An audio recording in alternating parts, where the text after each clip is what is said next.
Hello hi नमस्कार मंडळी, कसे आहात सर्वजण? आय होप की सर्वजण खूप मजेत आणि आनंदात असतील. चला, आजचा प्रवास आता सुरू झालेला आहे. तो म्हणजे आता सासरे माघारी निघाले. बस झालं, सुट्ट्या संपल्या आता माहेरच्या आणि सासरी जायला निघालोय. तसं तर सासर माझं जवळच आहे, खूप जास्त लांब नाही, पण डायरेक्ट गाडी नसल्यामुळं गाडी बदलत जायचं म्हणलं की जरा प्रॉब्लेम येतो. आणि त्यात आपण एकटा असेल तर काही नसतं, पण ज्या वेळेला आता हे शरूला वगैरे लहान मुलांना सोबत घेऊन जायचं म्हणलं की थोडीशी अडचण पडते म्हणजे असं गाडी बदलत जायचं म्हटल्यावर.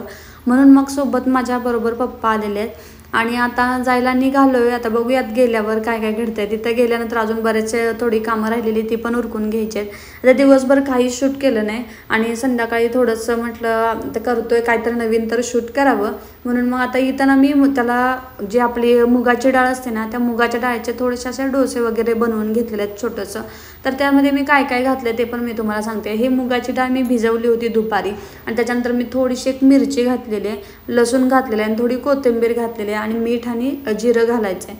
तर ह्याचं मी थोडासा मी रवा घातलेला आहे बरं का त्याच्यामध्ये, म्हणजे थोडंसं ते अगदीच मऊ एकदम होणार नाही, थोडंसं क्रंची राहील म्हणून. आणि हे तूप वगैरे खाली घातलेलं आहे. आणि आपण जे डोसे बनवतो मोठे डोसे ते आपण छोटेसं बनवायचं, जेणेकरून मुलांना खायला पण बरं वाटतं. आणि ह्याच्याबरोबर जर तुम्ही सॉस वगैरे जरी खायला दिलं तर मुलं अगदी आवडीनं खातात. शरूला पण खूप जास्त आवडलं आणि हो, मोठ्यांना पण खूप जास्त आवडतात बरं का. आता हे शरूचं खाणं झालं ना, आमच्यासाठी बघा मस्त आपली गावरान आपली बनवलेली वांग्याची आमटी. खरं तर ना अलीकडे मी अशा इकडं गावाला आल्यापासून आमट्याच बनवते, कारण काय माहिती तिकडं भाजीपालाच भेटायचं नाही, त्यामुळे आता हे भाजीपाला सगळा मी जे काय भेटते सगळे एन्जॉय करते. तर आता चालू होते दुसरा दिवस. त्या दिवशी काहीच शूट केलं नाही खूप जास्त, आणि प्रवास करून आलं की थोडासा कंटाळा येतोच. निघायला थोडासा उशीर झाला, त्यामुळे यायला दुपारी उशीर झाला. दुसऱ्या दिवशी म्हटलं चलाच व्यवस्थित फ्रेश होऊया. आता तुम्ही माझी ही जी रूम बघता ना, बेडरूम, जो मी तुम्हाला पसारा एकदा दाखवला होता बघा, आता ती बरीचशी छान कवर झालेली आहे, म्हणजे छान आता त्याचं म्हणजे एकदम सेट केलेली आहे. आता तुम्हाला एखाद्या व्हिडिओमध्ये मी ते दाखवेनच व्यवस्थित.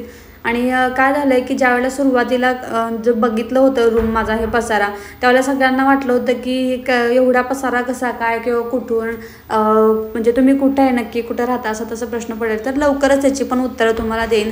आता हे बघताय ना, मी जो मला माझ्या ॲनिव्हर्सरीच्या मिनी ब्लॉगमध्ये सांगितलं होतं की माझ्या कानातलं पडलं होतं, तर ते कानातल्याचं जे खाली मणी होता बघा, इकडच्या कानातल्यामध्ये दिसतोय तुम्हाला, पण पलीकडच्या कानातल्यामध्ये तो नाही आहे आणि तोच मणी पडला होता. आणि तो मला खूप जास्त आवडतं हे कानातलं. आणि मी हे 2-3 वेळा त्यांना बनवायला लावलं होतं, कारण मला पहिला 2 वेळा बनवलं ना तर त्यावेळेला हवा तसं बनलं नव्हतं, मग तिसऱ्या टायमिंगला ते छान बनलं होतं. त्यामुळे हे माझ्या कानातलं अगदी जवळच आहे आणि मला खूप जास्त आवडतं. आणि त्याचं मनी हे सगळ्यात प्लस पॉईंटच असतं कुठला पण कानातल्याचं, डुलाचं जे खालचं असतं ते लोंबकळत असतं ते, आणि ते मला सगळ्यात जास्त आवडत होतं आणि तेच पडलं. त्याच्यामुळे माझा त्या दिवशी खूप जास्त मूड गेलेला आणि त्याच्यामुळे मी त्याचा मोठा ब्लॉग पण काही शूट केला नाही, कारण माझा मूडच गेला होता. तर त्या ब्लॉगमध्ये दाखवण्यासारखं काय म्हणजे असं विशेष नव्हतंच आणि मला काय बोलावंसं पण वाटलं नसतं, म्हणून जाऊ दे म्हटलं.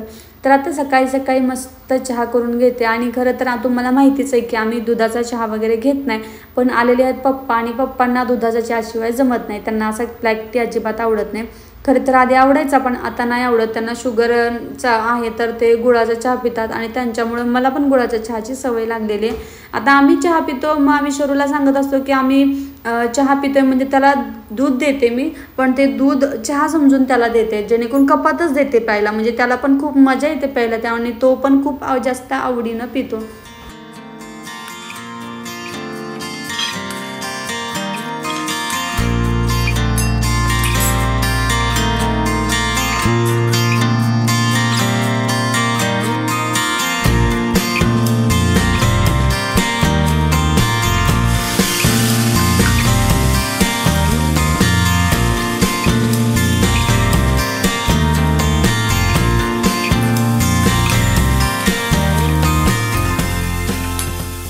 आता नाश्त्याला सगळ्यांचा आवडतेचा पदार्थ आणि आमच्या पण खूप जास्त आवडतं तो म्हणजे पोहे.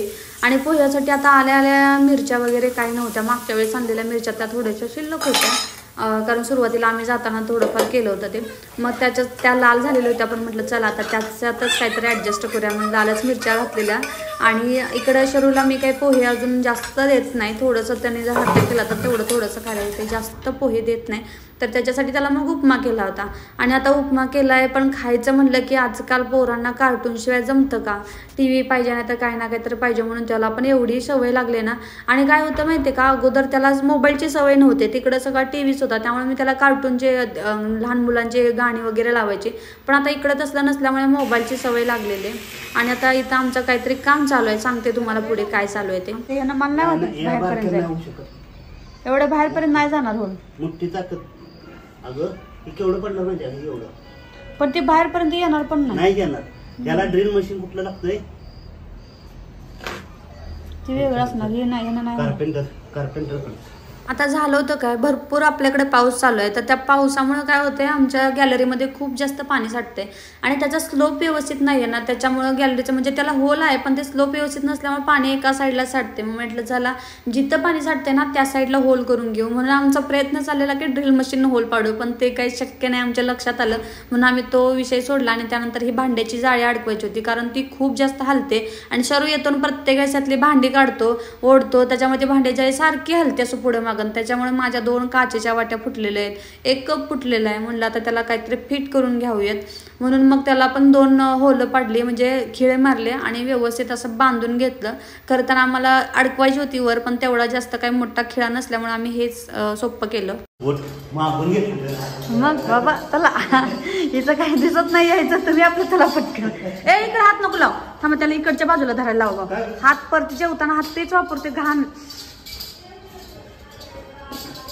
भिंतीला धरलं की घाण नाही. चला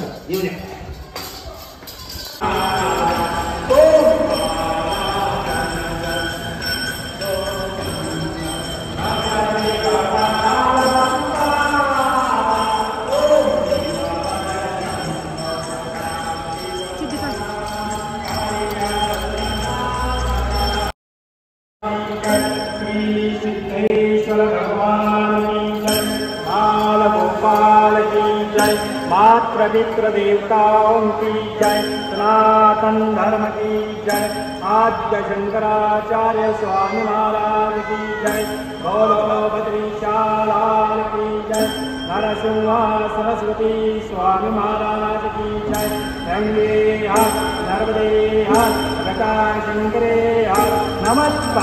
तर आता आम्ही आलो होतो ते म्हणजे मंदिरामध्ये दुपारीच, आणि शरू बघा किती जास्त ते म्हणजे स्पीकरवर लावलं होतं ना तिने ढोल ताशे, तर खूप जास्त घाबरलेला. आणि बघा इथं आता मंदिरामध्ये जे दान येतं म्हणजे जे पण काही दक्षिणा येत असतील ते सगळेजण मोजायचं इथं काम चालू आहे. आणि मी पण पहिल्यांदाच बघितलं हे अशा प्रकारे सगळेजण मोजत बसतात वगैरे. आणि आम्ही आज येण्याचं कारण म्हणजे आज आहे एकादशीचा दुसरा दिवस, म्हणजे बारस आपण म्हणतो. तर आता बारस सोडण्यासाठी म्हणून आम्ही, तसं तर आमचा उपवास वगैरे काहीच नसतो, पण आम्ही विचार केला होता की एक दिवस देवाच्या इथं ह्या मंदिरामध्ये प्रसाद खायला म्हणून यायचं असं आम्ही ठरवलं होतं. मग आज आम्ही आलो त्या निमित्तानं, आणि इकडं आता देवाला नैवेद्य वगैरे दाखवायचं चालू आहे. आता इथं आपण म्हणतो बघा सगळ्या दानामध्ये सर्वात श्रेष्ठ दान जे आहे ते म्हणजे अन्नदान म्हणून समजलं जातं.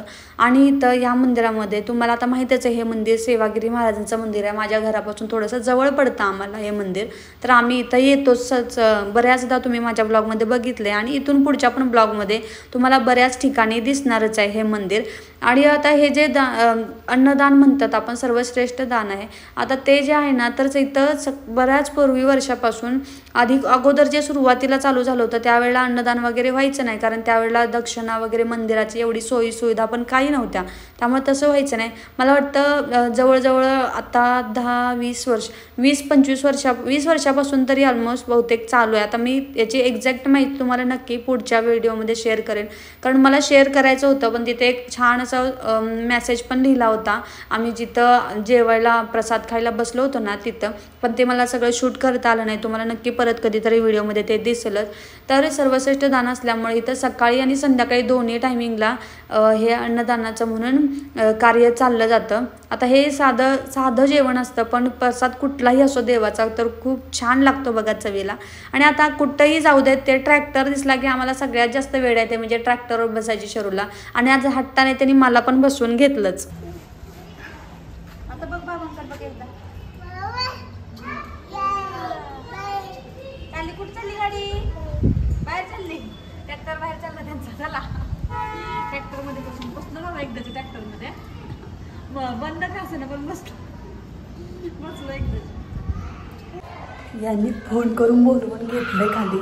बघूयात खरं खरं आलेत का. मला म्हणतात मी खाली आलोय आणि बॅग आहे ती बॅग उचलायला चल ये खाली. आता बघू आले तर पळत येतो फास्ट. शोरूवरनं हाक मारते मम्मा मम्मा करून आवाज देते. आले आले आले. खरंच आलंय की होतं मी. हा का बरं एवढ्या लांबून आणले म्हणलं डोक्यावर मी उचलून का घ्यायचे आता. मला नाही येतो. मी थोडी गावाकडचे. मला नाही येत. चला द्या द्या घेते नेते कशी तरी नेते द्या. इकडचं द्या ना बॅग.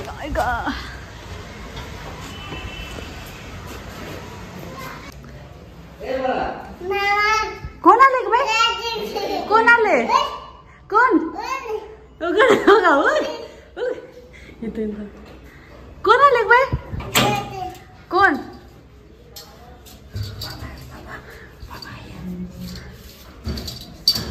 कोण आले. आधी रिॲक्शन घ्यायचं त्याला त्याला जरा सोडा. बघ बरं कोण आहे बाहेर. बाहेर बघ बरं कोण आहे. बघ बरं कोण आहे बाहेर.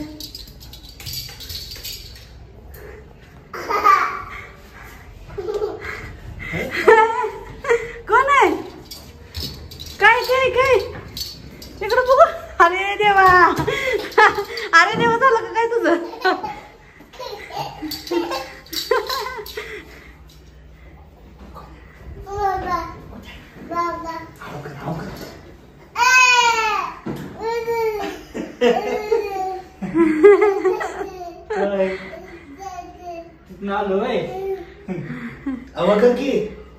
कोण आलं. बाबाजी या या या म्हणा. आवाज ये ना. गडबड बघ.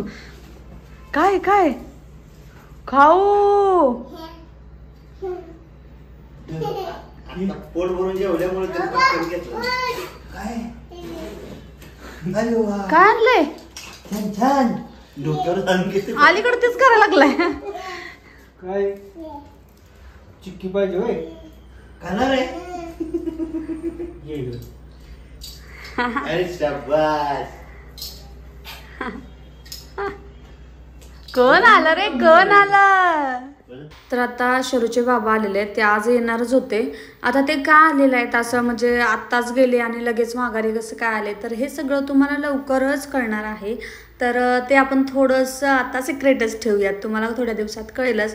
येताना शरूसाठी आवडीच्या चिक्क्या घेऊन आले. सगळ्या चिक्क्या त्याला आवडत नाहीत पण शेंगदाण्याची चिक्की त्याला खूप जास्त आवडते आणि त्याने एवढ्या सगळ्या चिक्क्या आणल्या तर तो सगळ्या चिक्क्यांची टेस्ट घेतोय. असं चाललंय. खूप जास्त प्रवास झाला होता म्हणजे रात्री तिकडून निघालेले. आदल्या दिवशी रात्री निघालेले 7 वाजता तिकडून काहीतरी 7-8 वाजता आणि त्यानंतर दुसऱ्या दिवशी ते 7 वाजता घरी पोहोचलेलं तिकडं. म्हणजे जवळ पूर्ण 24 तासांचा त्यांचं ट्रॅव्हलिंग झालेलं आहे. त्याच्यामुळं त्यांना जेवण वगैरे काहीच व्यवस्थित नव्हतं. तर मग मी आज छान असं जेवण बनवलेलं आहे. डाळ वांग्याची आमटी बनवलेली आहे. पापड थोडे तळलेले आहेत आणि चपाती भेंडीची भाजी असं सगळं मस्त बनवलेलं आहे. भेंडीची भाजी शरूला जास्त आवडते त्याच्यामुळे त्याच्यासाठी बनवले. बघा तो कढईच घेऊन बसलाय खायला. तर अशा पद्धतीनं आज आमचा दिवस गेला आणि आता सगळेजण मिळून जेवायला असल्यावर खरं मज्जा येते. त्यातल्या त्यात एक महत्त्वाची गोष्ट काय घडली तर आज पाऊस अजिबात नव्हता. त्याच्यामुळे त्यांचा प्रवास अगदी खूप छान झाला आणि आता आमचं जेवण पण मस्त उरकलेलं आहे. आता शरू काय करायला लागलाय बदल बाबांना आल्यावर वेगळ्या वेगळ्या करामती करून दाखवतोय की मी काय काय शिकलो. भले ते 15 दिवस गेलेले असू दे 1 महिना गेलेले असतं आलेले असू देत पण मुलांचं बघा प्रेम वेगळंच असतं ना आई वडिलांना बघून. कारण आता मी 1 तास जरी किंवा थोडा 10 मिनिटं जरी बाहेर गेले आणि त्यानंतर जर मी आले ना तर त्याच्या डोळ्यामध्ये वेगळीच एक्साइटमेंट आणि आनंद असतो. मी गेलेली आणि आता आली एकदम खुश झालेलं असतं. तर मग तर काय बाबा तर किती दिवसांनी आले ना त्याच्यामुळे तर त्याचा खूप जास्त आनंद होता आणि मुलांना तेवढे खुशी असतेच. आई वडील सगळ्यात महत्त्वाच्या ना आजी आजोबा त्यांचा म्हणजे जीव असतो अगदी त्यांच्यावर. कधी कधी आजी आजोबांचे जर जास्त जवळचे असतील तर आई वडिलांचं त्यांना एवढं काही वाटत नाही, पण आजी आजोबा खूप जास्त त्यांना लाड असतात. तर येताना थोडासा भाजीपाला पण पप्पांना सांगितला होता आज आणायला, आणि मला काही जाणं झालं नाही, स्वयंपाक वगैरे करायचं होतं त्याच्यामुळे मग त्यांनी भाजीपाला वगैरे सगळं घेऊन आले. म्हणजे जे पण काय लागेल ते. शक्यतो आम्ही जास्त काय आणत नाही कारण माझ्याकडे फ्रीज नाही आहे इकडे, तर मग मी जेवढं पण काय माझं सामान असेल ना तेवढं ह्याच्यातच ठेवते. खरं तर माझ्याकडे फ्रीज होता बरं का, मी मुंबईला होते त्यावेळेला फ्रीज होता, आणि मी एक मस्त मूर्खपणा केलेला आहे. म्हणजे माझा फ्रीज विकला आणि तो खूप लॉसमध्ये विकलेला. ती स्टोरी तुम्हाला सांगेन परत कधीतरी. तर मंडळी असा होता माझा आजचा दिवस. आणि संध्याकाळी जरा जास्त गडबड झाली कारण हे आले 7 वाजता. फोन लावत होते सतत, पण त्यांच्या फोनची बॅटरी कमी असल्यामुळे त्यांनी फोन काय ऑफच ठेवलेला, त्याच्यामुळे कळतच नव्हतं कुठंपर्यंत आलेत किंवा काय कळतच नव्हतं. आणि अचानक मग 7 वाजता आले. पटापट स्वयंपाकाची तयारी वगैरे सगळी, आणि त्याचा सारखा पाऊस चालू आहे त्याच्यामुळे भाजीला काय नव्हतं. मग पप्पाने जाऊन भाज्या वगैरे आणल्या त्यामुळे झालं जरा. आणि जास्त काय आणलं नव्हतं कारण उद्या रविवारी आमच्या इकडचा असतो बाजार. खरं तर आम्ही बाजारच्या दिवशी आज जायचं काय आमचं नक्की नाही आहे, कारण काय होतंय की सतत तुम्हाला माहिती आहे सारखा पाऊस चालूच आहे, आणि जर पाऊस जर आला तर परत आणि ते राहणारच आहे. त्यामुळे तसं पण भाजीपाला जसं काय आणलेलं नाही, लागेल तसंच आणतो. तर असा होता माझा आजचा दिवस. आणि शरू आता बघताय तुम्ही, बाबा आल्यापासून बाबांना सोडलाच नाही त्याने, अजिबात नाही. आधी आजोबांच्या मागं लागत होता सारखा, आणि आता बाबांना सोडतच नाहीये, अजिबात सोडत नाही. कंटिन्यू त्यांच्याबरोबर खेळतोय, नुसता त्याला खेळायचं भानच नाही, एवढं खेळायला लागलाय तर तो असंच करणार आहे मला वाटतं आज आता 2-3 दिवस. तर चला मग आजचा व्हिडिओ तर सेंड करते. भेटूया उद्या पुढच्या नवीन व्हिडिओ सोबत. तोपर्यंत चॅनलवर नवीन असाल तर चॅनलला नक्की सबस्क्राईब करा, लाईक करा आणि शेअर करा. चला सर्वांना बाय बाय, गुड नाईट.